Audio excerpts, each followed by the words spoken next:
You're listening to the Turn Autism Around podcast, episode number 99.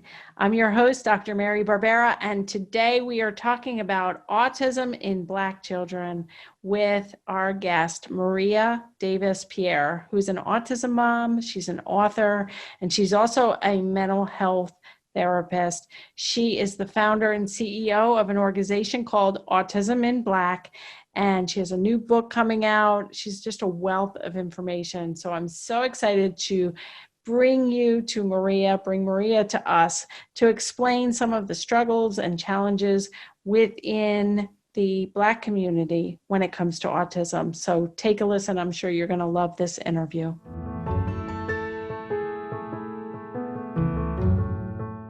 Thank you so much for joining us, Maria. I'm so happy to meet you and to have you on the show. Thank you for having me. I'm very excited to be here. Yeah, so I came upon your work just in the past week or two, and so you were so gracious to schedule this appointment right away. And with the we are recording this in October, but with the Black Lives Matter movement and the killing of George Floyd and everything, you really wanted to have someone on the show with your background. So I'm just thrilled to be able to feature this topic. And I think you're going to be a wealth of information to all of my listeners, no matter where they're living in the world. We have people from over 80 different countries, and we have parents and professionals of every race and religion. And so we really want to welcome everyone here. So the first thing I want to ask is describe your fall into the autism world. Sure. So my daughter, Malia, is autistic and she is 8 years old. And I am a licensed mental health therapist. So prior to having my daughter, autism wasn't on my radar. I was still focusing on the Black community, but more so what they label at-risk youth. So I was working in the schools, IEPs, things like that. And then my daughter was born, and around 6 months, I began to notice some signs or characteristics of autism, some sensory issues. At one point, I thought she was deaf or hard of hearing because she had such a slow response time to any loud noise, even her name. So I went to my husband, who is a physician. He's an internist, and he was like, diagnose your client, leave my kid alone. So I let it go.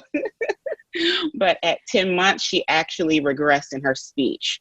So she stopped saying mama, dada, and things like that. And at that point, I knew, okay, we need to start this, journey to get her official diagnosis. So our first stop was our pediatrician, like most people.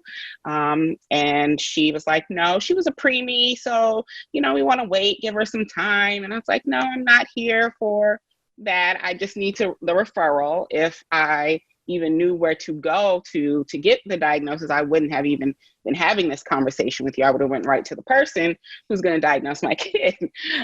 So she gave me the referral to early. You were thinking autism. Yes, 6 months on. Yeah, and so when she was 10 months old, did your husband then agree that you should, or was he still kind of dragging his feet?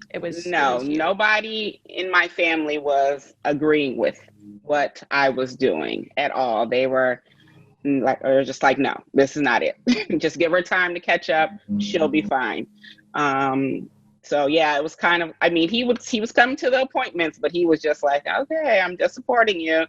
I'm not really going down. And when they tell you it's not autism, then we can stop this whole thing. So we got the referral to early steps. We went there, and then for most people who know, there's 6 or 7 professionals looking at developmental milestones across physical therapy, occupational therapy, speech and language pathologist, developmental pediatrician. And then they were like, yeah, we do believe she is autistic, but because she's not 3, we can't give her the diagnosis. You would need to go see a pediatric neurologist to get the diagnosis. And at that point, there was one in our area. So we got an appointment with him. And at this point, my husband got on board when professionals that were not his wife said, yes, we do believe it is autism. So he was like, okay, we're doing this. Because in his mind, he was more thinking his black and white medical side. So he was like, well, the study says you can't diagnose before 3, and she's not 3. So why are we looking at autism or thinking autism? So that is where his mind was. So when professionals said, yes, we do believe she is autistic, he automatically jumped on board. He was like, well, let's do this thing. So we went to the neurologist, and he was like, okay, you got to take all these DNA tests that at that point we would have known if she had any of these genetic disorders. But we did the testing. Insurance didn't cover it. We had to pay for it out of pocket. Go back to him for the appointment, and he was like, okay, yes, I do believe she is autistic, but because she's not 3, let's wait a year and a half and see what happens. So at this point, I was quite frustrated, knowing that early intervention matters, knowing that, I'm a therapist and I see this. I was like, no, this is not going to happen. So I told him, I'm going to sit in your office every day until you give me the diagnosis. I'm going to greet your receptionist. We're going to chit chat, and I'm going to stay here from open to close. And he did not believe me. So the next day I was there at open, and I sat there, and then another day I was there and sat there. Me and the receptionist got to know each other very well. I was bringing in coffee. People in the waiting room were talking to me, and they're like, how are you doing? I'm like, yeah, I'm just waiting for him to give me this diagnosis. And then Oh my goodness. 5 days later, he said, here's your paperwork. Please go on about your way. And I was like, yay, you finally got this paperwork. Then that started, a whole other journey that we started to go down. So that is how I fell into the autism world. Yeah, wow. I've never heard that story quite like that, where you just camped out in the doctor's office. I love it. So your daughter was diagnosed at 18 months, and you started therapy. Now she is 8, you said, and Yes. She is on the mild side of the spectrum.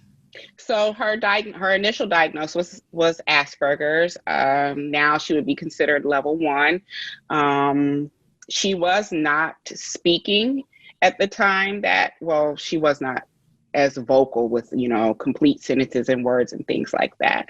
But as therapy progressed, early intervention, she now still has a speech delay, but she is all about conversation. So, Okay. yeah. So, yeah, she's considered a level 1 for those who use that terminology. Okay. Yes, and there's 3 levels with the new DSM, and the new DSM is actually old now. It's Yeah. many years old. I think it was 2013 was the last revision of the DSM-5. So, yeah.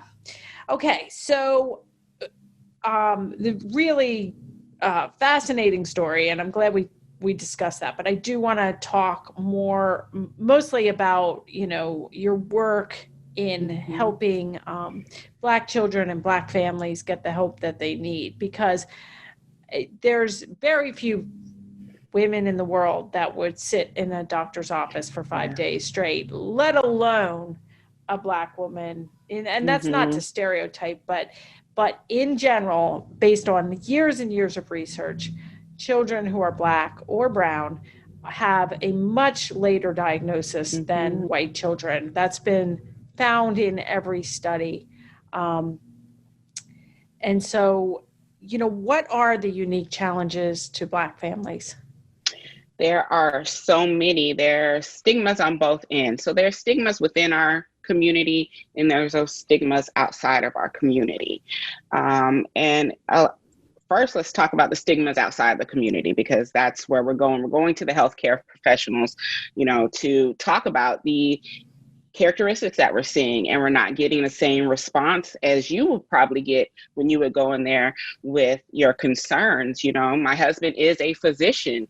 He went to medical school, and still people were not listening to him. I'm a clinician who works and does therapy, and people weren't listening to me. So, you know, there are studies that have shown that healthcare professionals don't even want to have conversations with Black parents, mothers in particular, about autism. They don't even want to start the conversation because of how they perceive Black mothers will react. So because you don't even want to have the conversation or start the conversation, that leads to a gap, because we're getting diagnosed then later. We're talking in the school system when they see it, if they catch it and diagnose it correctly, you know, because of evaluator bias. And to just be honest, because that's just type person I am, you know, the mental health system is pretty whitewashed. The DSM was made by white men on white men. So when we're looking at Black individuals, Black families, Black children, Black girls, some of our characteristics might not look quite textbook. So, you know, we might get more not might, studies have shown we are misdiagnosed across the board and with more behavioral issues. So there's the evaluator bias. If I am a white evaluator, because only 4% of psychologists are Black. So the other 96% are others. So, you know, my chances of getting a white evaluator are pretty high.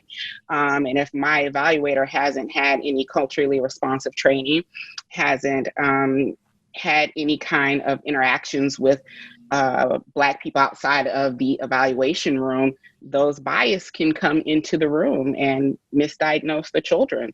You know, so we have all of those stigmas outside of the community that is hindering us getting the diagnosis at an early age. Then there's the stigmas within our community. So, you know, we're looking at large mistrust when it comes to healthcare professionals, rightly so, because of the history of Black individuals and healthcare. You know, we have testing that has been done that hasn't been consented. You know, we have the fear of social workers coming into our home because, you know, there's a long history of abuse of power and taking our children away. Our Black children get taken out of the homes more than any other race. So there's all of that. And with that mistrust, I might not be so forthcoming with information that could be helpful in getting my child diagnosed. I might not be so forthcoming with you actually coming into my home to provide any interventions or do any evaluations. For the Black community, it could be a multi-generational home. So not only am I living in my home, my mother may be living in my home, my grandmother could be living in my home, and all of those opinions are affecting how I parent. Culture-wise, we are to respect those who are our elders. So if my elders are saying, no, just give that baby time, give them time to catch up, I'm more than likely to trust what they're saying. You know, if they say, no, you know, you didn't talk till you were 3, so, and you're just fine now, knowing that if I really didn't talk till I was 3, you probably should have taken me to see somebody and, you know, get help with that. But, you know, knowing that portion of it affects if we're going to get a diagnosis. Religion plays a big portion. And even though I'm speaking in general here, I know that Black people in the Black community are not monolithic. But when looking at, you know, a large group, we're looking at religion being an anchor in the Black community. And if my pastor is the person that I'm going to, and he's saying, you know, let's pray the autism away, let's lay hands and pray the autism out, and that's what I'm know to do, then that's what I'm going to turn to. I'm going to turn to those that are in my community support circle. And if all those people have a certain perception of disabilities and autism, then that's probably going to kind of guide how I feel about it, because the information does not get to our communities like it would get to your community. There's information that we don't get about autism. My parents are from a small town in Alabama, and a lot of them do not know what autism is. And it was a lot of explaining of what autism really is, because it sounds so scary, and it sounds like the big bad wolf. And they're like, "Oh no, we can't deal with that." Because information doesn't get to our communities, and they think of autism as intellectual disability. That's the first thing that they're thinking of. And yes, can someone who is autistic have an intellectual disability? Yes, they can. But autism does not mean automatically intellectual disability. But because we don't get the right information to our community, it becomes much scarier for a lot of us. And that leads to later diagnosis down the road. Yeah, and I do want to talk about intellectual disability because before we hit record, I told you about a study. Well, it was actually a paper quoting a study, and it's by Ami Klin and colleagues. And I did a whole podcast solo show on Ami Klin's work because it is really good for the whole society to really look at early autism detection and treatment in a whole different lens. And that podcast is at marybarbera.com/93. You can get this link to this paper, Affording Autism and Early Brain Development Redefinition. You can also get links to free 2.5 hour workshops Ami Klin did over the past 2 years. It's just really fascinating. And one of the things when I was at the 2019 workshop that he gave at the National Autism Conference, I was there physically that year and virtually in 2020, of course. But in 2019, there was question and answer period. And I raised my hand and I said, Dr. Klin, do you think that autism can be prevented? And he said, based on his eye gaze tracking studies and twin studies, and I mean, he's just a world-renowned researcher at Emory University in Georgia. And he said, based on all of that, I don't think that autism as can be prevented. However, he said, I am almost positive, based on my research with early intervention and early detection, that intellectual disability can be prevented or remediated if caught very early. I'm pretty sure that speech disorders as well as behavioral disorders can be prevented and change the trajectory and reverse things. So you can literally change the trajectory of being low functioning, very impaired with autism and intellectual disability, like my son Lucas, who's 24 years of age, and all the way up to somebody who's high functioning, who's going to college, driving, getting married, and you don't have total control on how it's going to work out. However, Black children, from this article, which is one of the absolute reasons I also wanted you on, is Black children, according to this paper, have 8-year-olds with autism plus intellectual disability.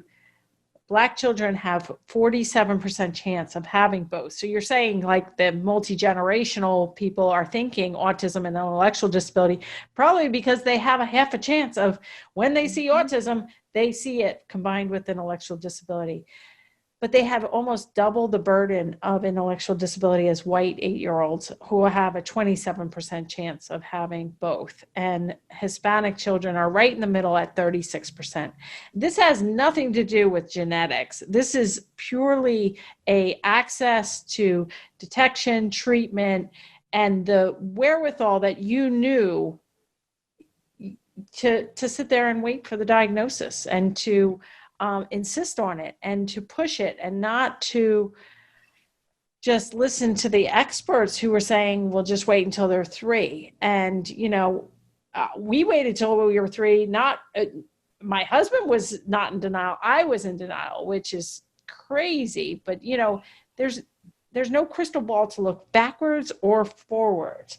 But what we need to do is we need to have better access for all children. And we have to have better access for Black children, because that is really a frightening statistics that they will have currently they are having double the burden of intellectual disability. And so some people in the autism community, especially high functioning adult autistics, they don't want to talk about recovery or prevention. And some people think autism is a gift. And, we're talking about little kids who are delayed with speech, with social, with sleep, eating, potty, to the point where we have to help remediate those challenges. We're not trying to change a child's personality or even, maybe they will end up with high functioning autism, but we need to get them to their fullest potential. And the quicker we act, which is the whole purpose of my new book, Turn Autism Around, which will be out in April. So I do think that it's a really good point that you're making about intellectual disability being combined with autism. And it sounds like your daughter, because of the early diagnosis and early treatment, you managed to get her to reach her fullest potential. Not that she's 8 and the game is over. She still, I'm sure, has challenges, and I'm sure she still has. So what kind of challenges do you face with her still? One, I think with having a Black child, the challenges come first with race. Because when we're talking about intersection of race and disability, when people see my child first, the first thing that they see is a Black little girl.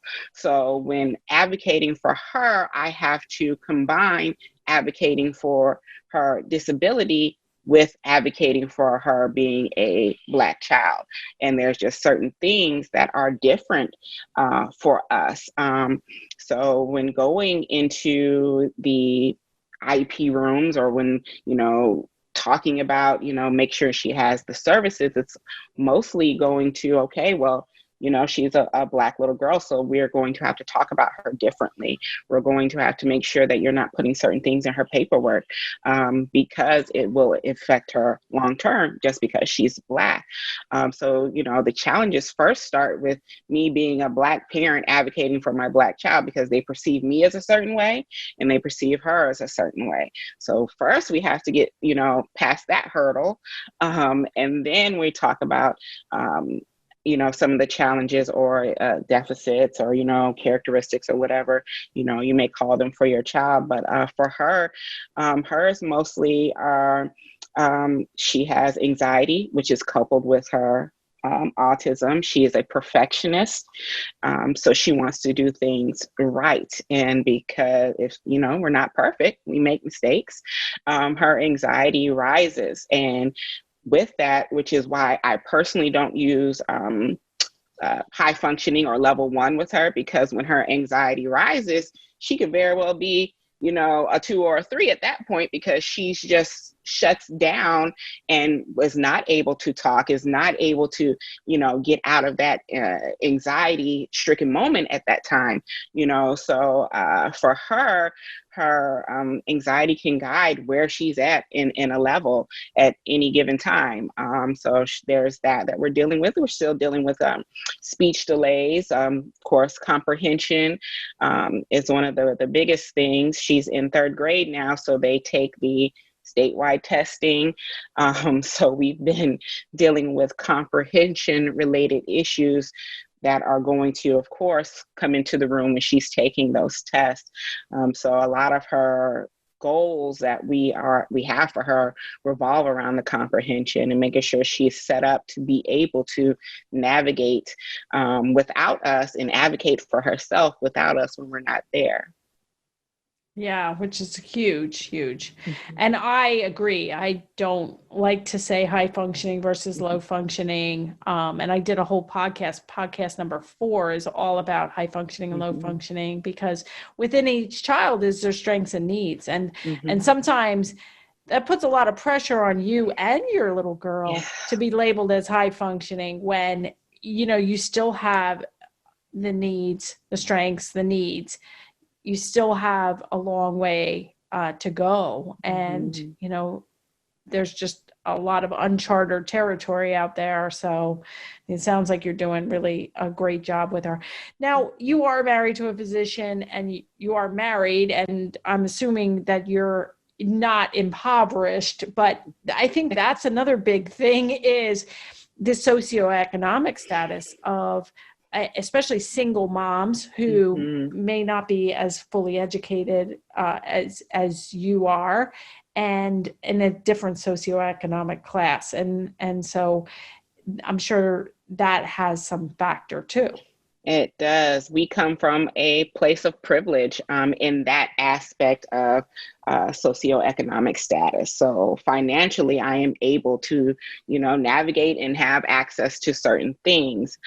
Still, with being Black, then there's those systems that come into place. But for the most part, I do have a privilege when it comes to that. For instance, going to the pediatric neurologist and being able to just pay out of pocket for thousands of dollars worth of DNA testing. That was a privilege that we were able to do with no second thoughts and no, okay, well, what do we have to, not get this month, or do we just pay it, do the testing, when our insurance basically covers nothing. So we pay out of pocket for our children's services. A lot of the times my son's in therapy, and because he doesn't have a official diagnosis, insurance won't cover it. So we have to pay out of pocket for him to get the services. So we have that ability to do that. A lot of families, and when we're talking about the Black community, we have a higher chance of being born into poverty and staying in poverty. So when we're looking at that, we're talking about, I may not see the same primary care physician each time I take my child in for their well visit. So something can get missed. I can go and see a different PCP for 1 year well visit, and they're saying, you know what, let's just see what happens at 18 months and see if they're, still having this developmental issue we need to look at. And then see somebody different at 18 months who doesn't know anything about what happened in the 12-month well visit, and again they're saying, okay, let's wait and see what happens. So we're talking about people not being able to communicate that across the boards when I'm seeing different physicians based on my insurance, or based on who I can pay at that time. Also the insurance issue, if they're not going to cover it, my child may not get that therapy because I may not be able to pay out of pocket. If I have to choose between sitting in a physician's office for a week or going to work to be able to pay for my necessities, I'm going to go to work and pay for my necessities. If I'm going to have to choose between sitting in a 4-hour IEP meeting, which was exactly how long my last IEP meeting was for my daughter, versus going to work for those 4 hours and getting the money to be able to pay for food, water, light, and shelter, I'm going to go to work. So a lot of times we have to choose that over taking you to this therapy, over going to the IEP meeting, over, hey, you can't have this therapy because we have to eat this month. So those definitely factor in. And a lot of times we can be seen as, oh, they're not involved because they're never around, when sometimes it's just, I'm working 2 jobs, so I can't be at PTO meetings. I can't be at the IEP meeting. I may have to do it by phone, or I may not even be able to be there because my job isn't providing me the flexibility to do so. And I can't choose between eating and shelter versus therapy or the IEP meeting. Yeah. And you were a mental health counselor before you had your daughter. Mm-hmm. And I'm assuming your daughter was your firstborn yes. child. Mm-hmm. And so you already had a leg up in terms of knowing what goals and IEPs were, and at risk, and all those things and I was in a similar situation, even though Lucas was my firstborn. I worked in the nursing field and worked with rehab patients and worked with multidisciplinary teams, and we had team goals, and so it made sense. They got therapy for head injuries or strokes, and then they got better slowly. And so a lot of white, Black, brown parents don't have that background, and I think it's a privilege for us to be able to advocate for others. Mm-hmm. It's also, it's a blessing that we did have these skills to hit the ground running. I went to 2 due process cases all the way up to federal court for Lucas.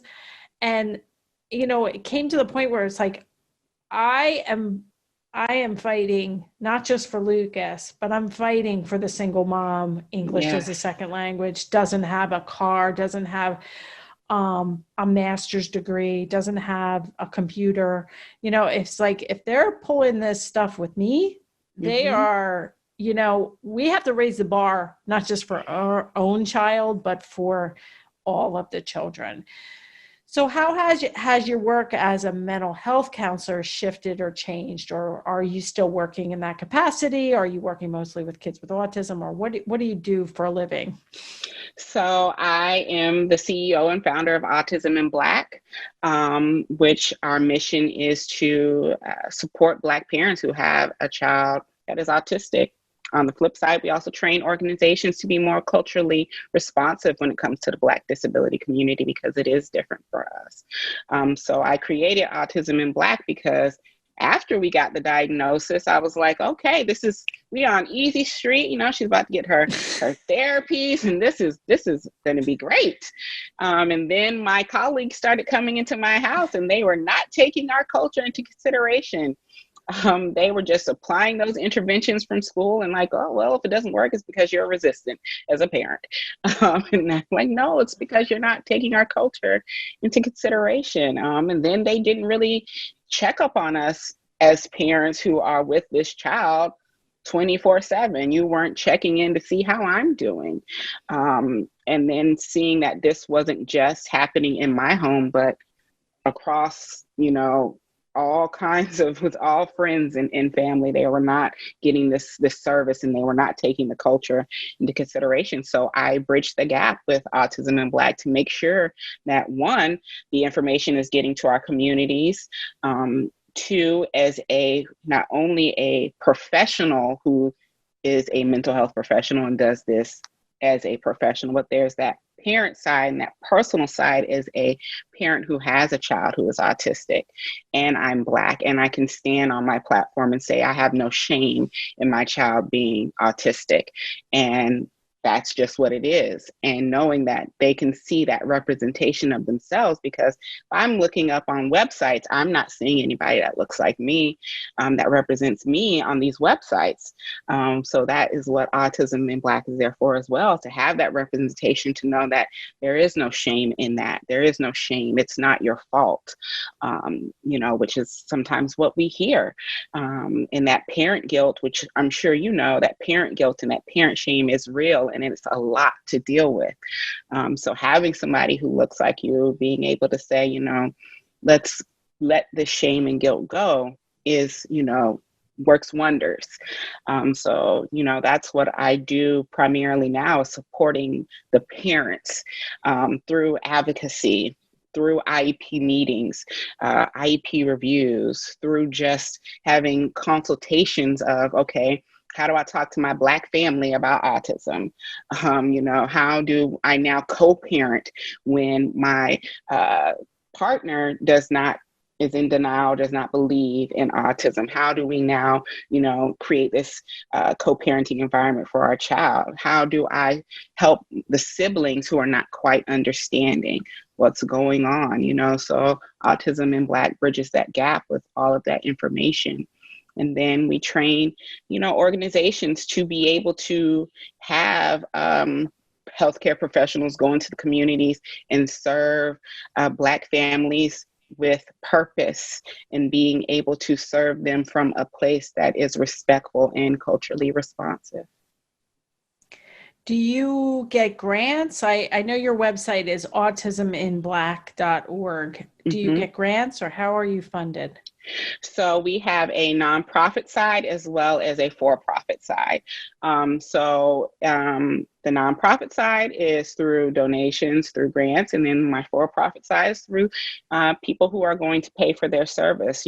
People who are like me, who are looking for services to help them, and like, okay, well, here, I'm going to pay for that. So yeah. organizations pay us out of their pocket. So, we have donations, and then we take people off the wait list that may not be able to afford the service, and then they're able to get the service. So we have a for-profit and a nonprofit side. That's neat. That's neat. And you have a podcast called Mm-hmm. Autism in Black. Yes. And you also have a new book coming out, which is also by the same name, Autism in Black. And we are going to air this episode in Thanksgiving week, during Thanksgiving week. And your book is available, Autism in Black is available for pre-order on Black Friday. Good Yes. marketing thing to remember, right? And then the actual book is coming out early 2021.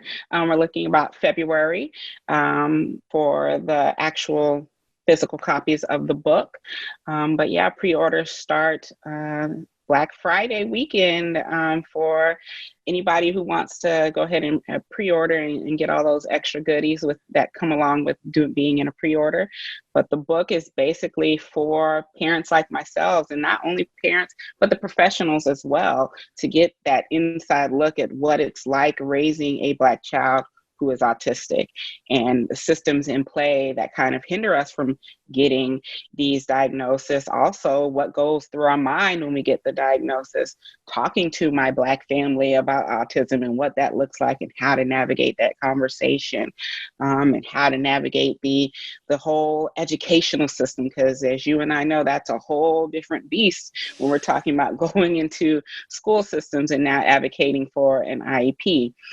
So it takes you through all of that, and then also transitioning into adulthood and what that looks like traditionally for a Black home, and now what that means when having a child who has a disability. Yeah. So if you could wave a magic wand and make the situation better for all children, especially for Black children with autism, what would you wish for? I would wish for better systems within the school system. The education system, there are many gaps. And I stand on my platform all day and talk about those gaps. And a lot of people are like, oh my gosh, you're so hard against teachers. It's not even about teachers. I'm talking about the educational system, because it's not even the teacher's fault, because they're just doing their job that they're told. It goes way further than even the principal. We're talking about districts, and then laws, and lobbying against those policies. And for me, it would just be, one, if people actually went by the IDEA within the school system, because there's things that are stated in there, and then schools just don't care about that and they do their own thing.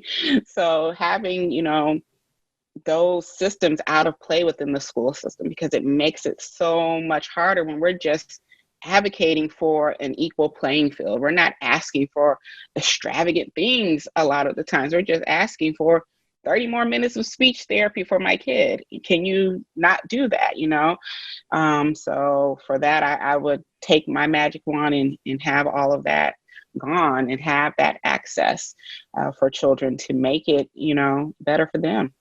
And then on the Black side, it would be to dismantle the systems that are in play that hinder us from accessing resources, that hinder us from getting a diagnosis earlier than what we're getting, because there is a 18-month gap, and we're talking about that overall. But when we're looking within certain cities, it might be 8 or 9 years. And then by that time, my kid may be in middle school, adulthood, when they're getting these diagnoses. So, dismantling these systems that are hindering us from accessing early intervention services, from resources about med waivers, and all of that information that doesn't come to our community.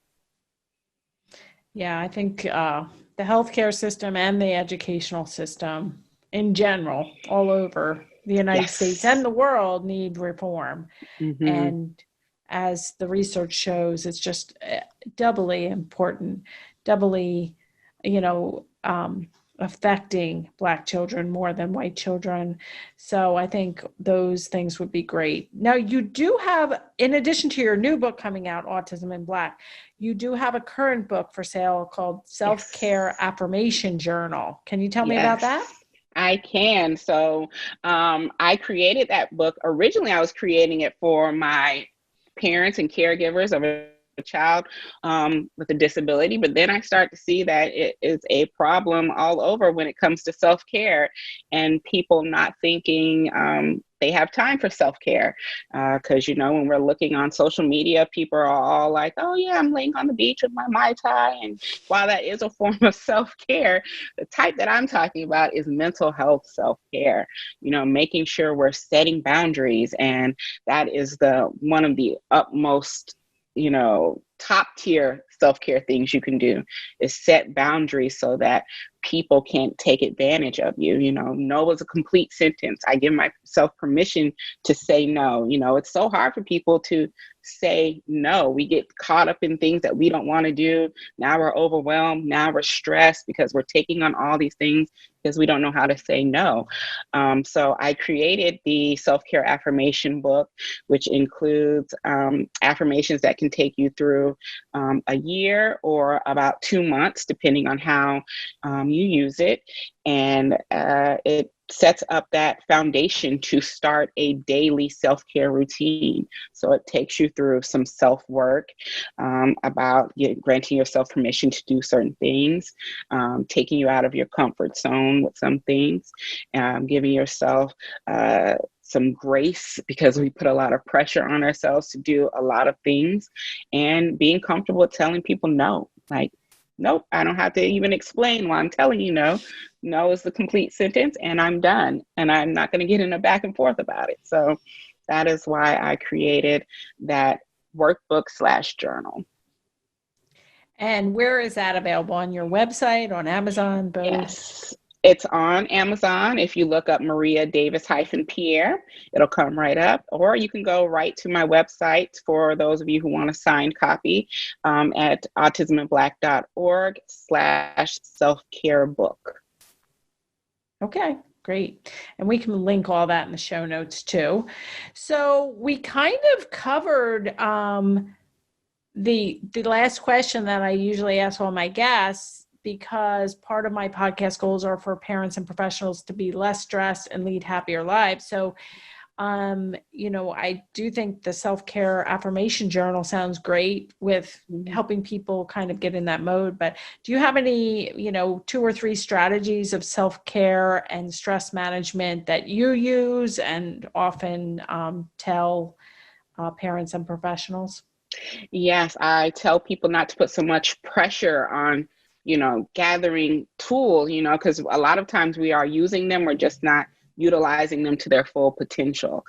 So when you're sitting in that car after work and you're taking those 5 minutes before you go in the house to switch from professional to now all the other roles I play when I go in this house, make that time intentional, because that's your self-care time. If you wake up 5 minutes early, or in my case, because I like to sleep in, I stay up a little later after everybody's gone to bed, and make that intentional time with myself to kind of wind down and decompress and, have some thoughts of, how my day went and what I want to do differently tomorrow.